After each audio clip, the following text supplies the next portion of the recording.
Assalamualaikum warahmatullahi wabarakatuh.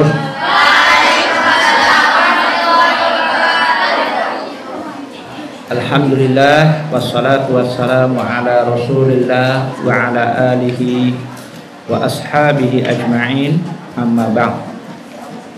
Para santriwati, kita akan membaca hadis nomor 1162.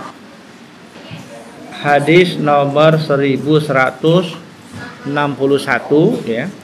Wa anha radhiyallahu anha qalat, dan darinya, berarti dari siapa nih? Dari Aisyah, semoga Allah meridhoinya, ia berkata, kana fi ma unzila minal qur'ani, adalah ketika ya telah diturunkan dari Al-Qur'an, asyru radha'atin ma'lumatin, 10 kali susuan yang ditentukan, yuharrimna, yang menjadikan haram, summa nusikhna bi khamsin ma'lumatin, kemudian dihapus ya, dengan 5 susuan. Fatuwfiya Rasulullah sallallahu alaihi wasallam, lalu Rasulullah wafat. Wahia fi ma yuqra'u minal Qur'an, dan itu merupakan ketentuan apa yang dibaca dari Al-Qur'an. Rawahu Muslim, riwayat Imam Muslim. Jadi menurut hadis ini ya, riwayat Imam Muslim, tentunya hadisnya sahih. Aisyah menceritakan bahwa ya, ketika diturunkan sebuah ayat ya tentang susuan yang menjadikan haram, menjadikan mahram, yaitu asalnya adalah 10 kali susuan, 10 kali. Kemudian hukumnya dihapus, maksudnya dirobah ya, dirobah menjadi 5 kali susuan. Dan hadis-hadis yang lainnya menegaskan bahwa yang menjadikan haram atau menjadi mahram itu adalah 5 kali susuan. Dan itulah yang disepakati oleh para ulama ya. Kesimpulannya bahwa dulu pernah ditetapkan yang menjadikan mahram itu kalau 10 kali susuan. Kemudian hukum itu dirubah ya, diganti menjadi 5 kali susuan. Ini nanti dalam bab nasikh dan mansukh ya. Nanti kalau dalam usul fikih namanya nasikh dan mansukh. Sama dengan ini, awalnya berziarah kubur itu dilarang, kemudian dibolehkan. Nah, itu. Kenapa dilarang? Karena dulu awal-awal Islam itu orang kalau ke kuburan melakukan kesyirikan, makanya dilarang. Setelah umat Islam kuat imannya, diizinkan. Nah, maka kalau sekarang orang berziarah kalau masih melakukan kesyirikan dilarang. Nah, tapi kalau tidak, ya kan, maka diboleh. Susuan juga demikian ya, hanya sebuah kisah bahwa dulu pernah ditetapkan yang menjadikan mahram itu 10 kali susuan, kemudian dirubah menjadi 5 kali. Kalau hikmahnya ya tentunya ada ya, hikmah dibalik peristiwa itu. Jadi kenapa dirubah dari 10 menjadi 5? Hikmahnya, kalau namanya hikmah itu kan sebuah apa ya, hasil dari renungan ya, pemikiran para ulama, itu namanya hikmah. Jadi kok ayat mengatakan begini, hadis mengatakan begini, gitu ya. Oh, hikmahnya seperti ini. Jadi hikmah itu bisa berkembang. Jadi semakin banyak menemukan hikmahnya, ya mungkin semakin banyak pula yang bisa ditemukan. Nah, mungkin kalau Ustadz mengambil hikmahnya, ya misalnya, kenapa dulu 10 kali sekarang menjadi 5 kali, itu kan? Nah, bisa jadi dulu bayi dulu itu kalau menyusu, ya, itu harus 10 kali dia akan menjadi sebuah perubahan, menjadi, maksudnya gini, akan menjadi daging.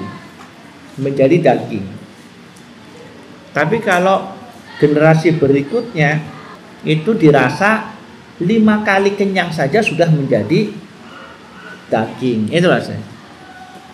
Itu berarti tentang porsi makan, porsi minum. Kan dari satu generasi ke generasi berbeda.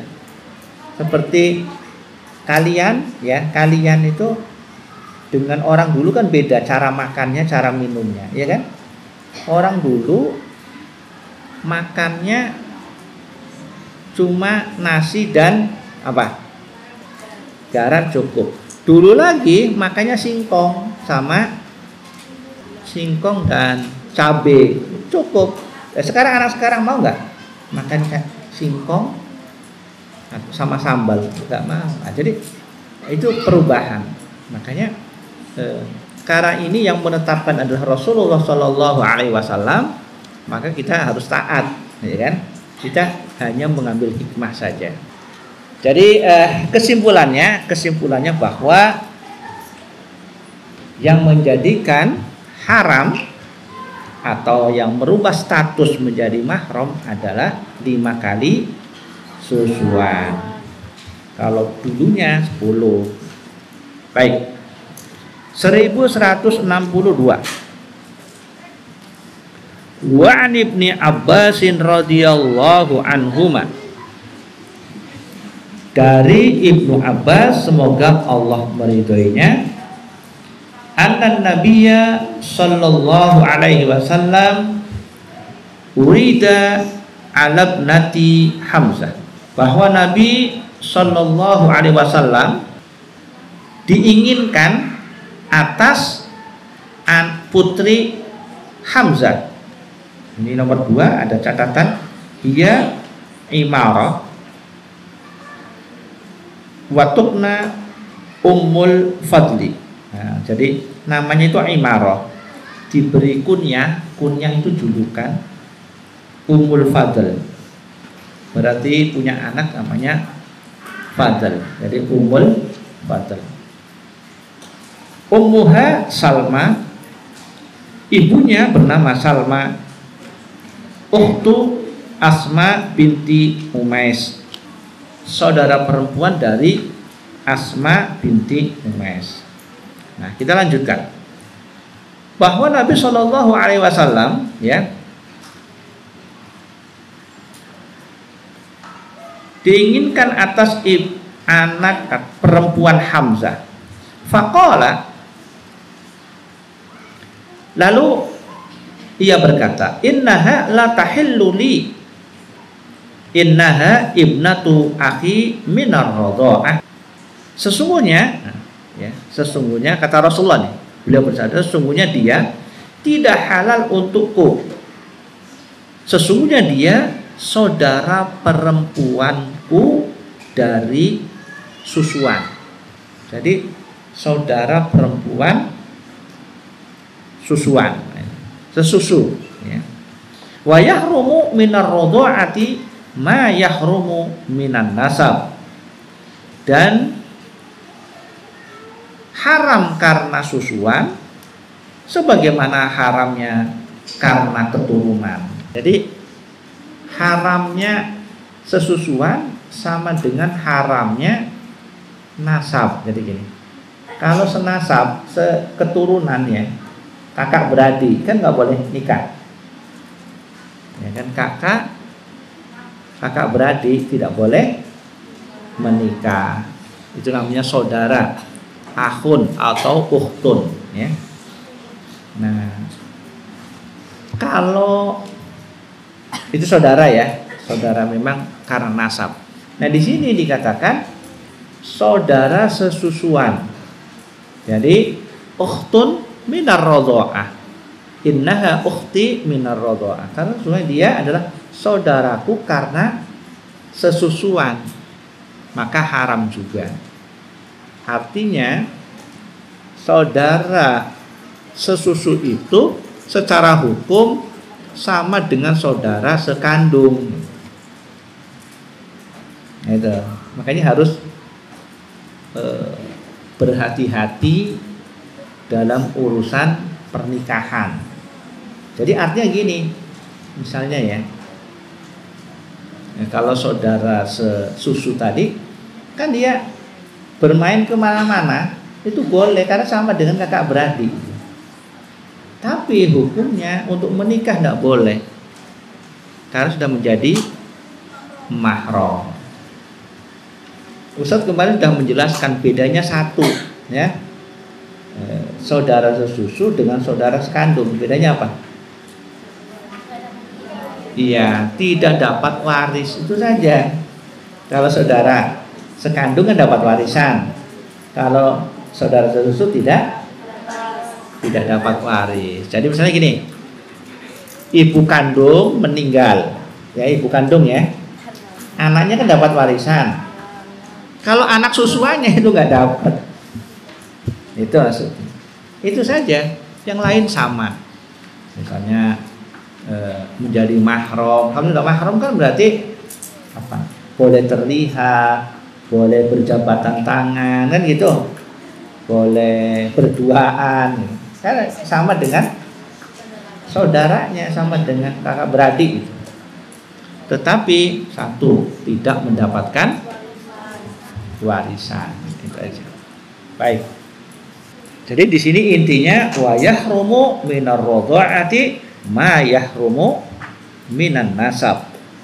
Haramnya karena susuan, ya, sebagaimana haramnya karena keturunan.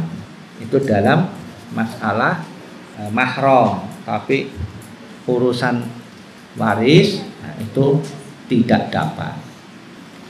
Selanjutnya hadis nomor 1163, wa an Ummi Salamah radhiyallahu anha qalat, dari Ummi Salamah semoga Allah meridhoinya, ia berkata, qala Rasulullah sallallahu alaihi wasallam, Rasulullah bersabda, la yuharrimu minar radha'i illa ma fataqal am'a wa kana qoblal fitam. Tidak menjadikan haram karena susuan kecuali apa-apa yang mengenyangkan usus, ya. Am'a itu usus, jadi maksudnya ususnya itu menjadi kenyang. Wakana qoblal fitom, dan itu kalau belum di apa? Belum balik. Qoblal fitom itu maknanya belum balik. Tapi ada yang memanai lagi qoblal fitom itu sebelum di sapi itu apa ya? Dipisah dari ibunya. Umur berapa? 2 tahun. Jadi maksudnya menurut hadis ini bahwa susuan itu yang menjadikan mahram kalau anak tersebut menyusunya sebelum 2 tahun atau maksimal 2 tahun nyusu, maka jadi mahram. Ya. Hadis ini sebenarnya boleh dipakai, ya. Tetapi ada hadis yang sudah kita baca sebelumnya itu, siapa? Yang namanya Apa? Salim ya. Nah itu hadisnya Muslim, berarti apa? Lebih sahih, ya kan? Salim lebih sahih. Apa? Jadi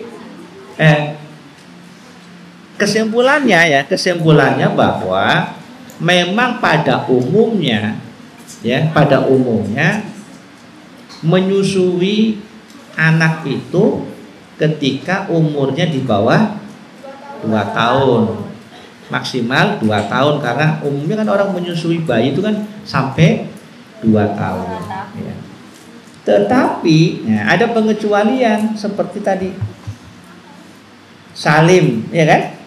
Salim itu dikatakan ayablugho, hampir dewasa, penting sudah besar.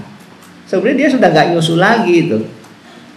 Nah, jadi di sini maknanya kalau secara umum memang orang menyusu itu sebelum 2 tahun, maksimal 2 tahun, kan itu ya.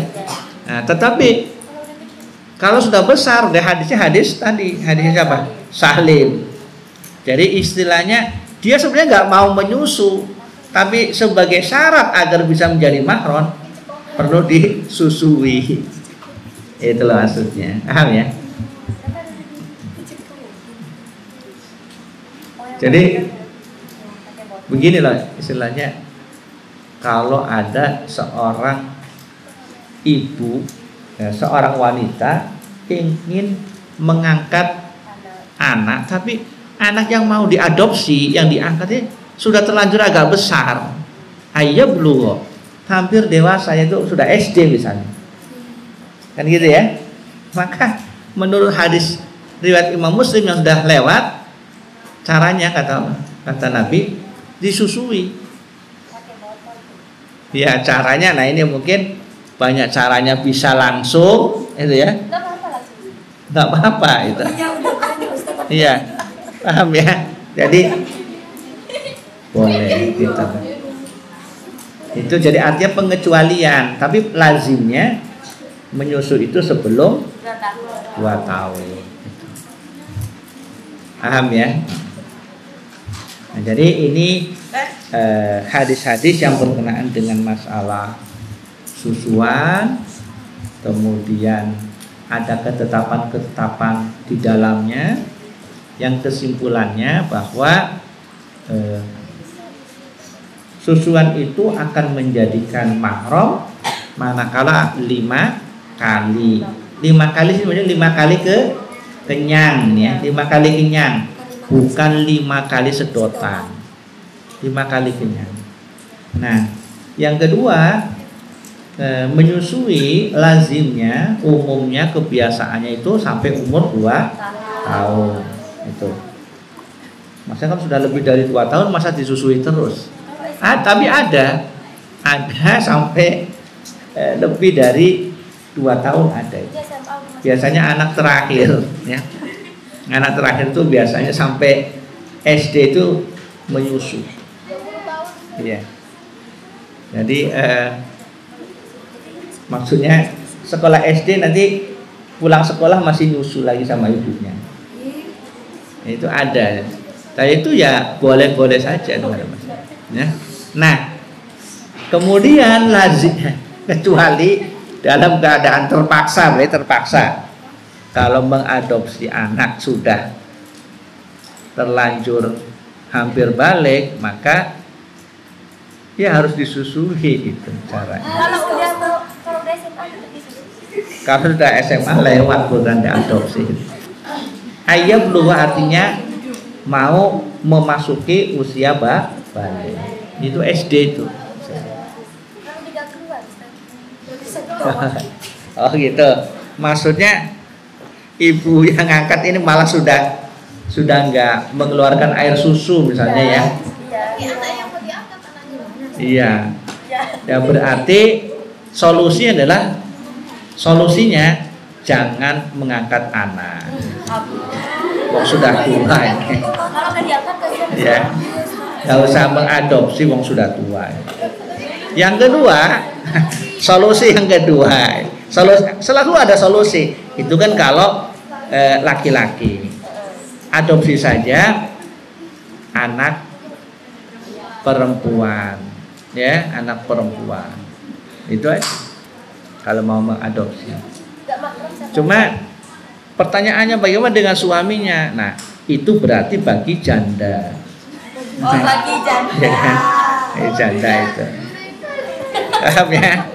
Nah, ini. Bagi duda berarti adopsi anak laki-laki. Itu aja. Terus apa lagi?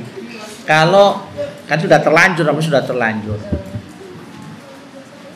tapi kalau masih apa muda-muda gitu ya, masih muda lah, itu ya mudah-mudahan bisa punya anak sendiri. Tapi Rasulullah pernah mengangkat anak, namanya siapa? Zaid bin Harisah.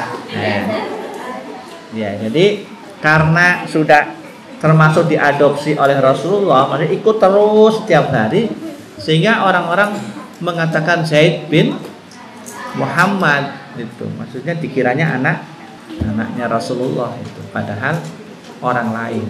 Jadi memang boleh. Saya kira itu mudah-mudahan ya bisa dipahami, dan mudah-mudahan ini menjadi ilmu yang bermanfaat ya, sehingga ini menjadi amal jariah ya. Terima kasih. Akhirul kalam, wassalamualaikum warahmatullahi wabarakatuh.